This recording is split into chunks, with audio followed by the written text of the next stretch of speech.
Let's get to my New York Knicks because we can't avoid that. We can't avoid it.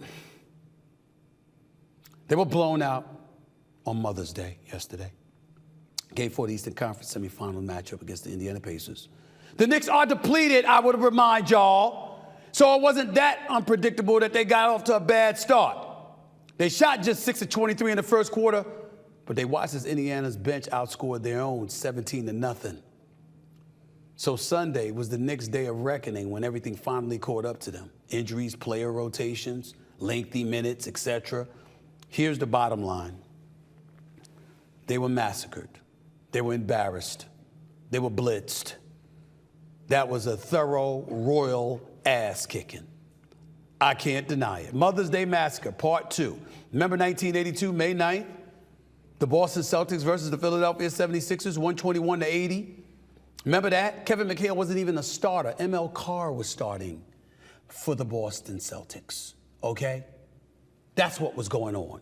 And they blitzed Julius Erving and those boys. Well, this was another one.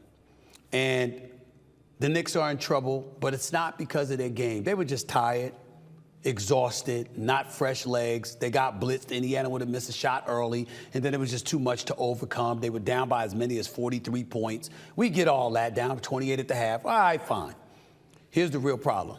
Julius Randle's out, Mitchell Robinson is out, Bogdanovich is out, now OG Anunoby is out. I believe had OG Anunoby been in Game 3, the New York Knicks would have won Game 3. I didn't expect the New York Knicks to look like they looked in Game 3, but they did. I didn't expect Dante DiVincenzo to look like the second coming of Steph Curry, but he did. I didn't expect Jalen Brunson, who was hobbled, to play the way he played, but he did. Josh Hart had 18 rebounds that game. Mother's Day, he had 3. We all know what an Energizer Bunny he is. We all know it's an aberration. But in the end, what it comes down to is this. New York Knicks got to win Game 5. I don't think you're New York and you want to go back to Indy down 3-2. You got to win Game 5.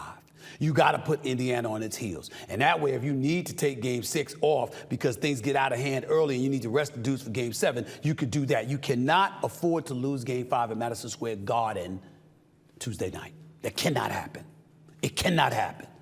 Props to Halliburton, who struggled the first 2 games, but games 3 and 4 came on strong. Props to him. Props to Miles Turner. Okay? Props to a whole bunch of cats.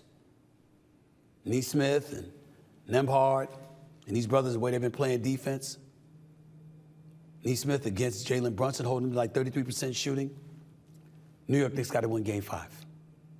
Whether or not they're going to have the fresh legs to do it or not remains to be seen. But clearly, they're depleted by health. I don't even think this would be a series if the Knicks were fully loaded health-wise. But they're not, and that's just the way it goes.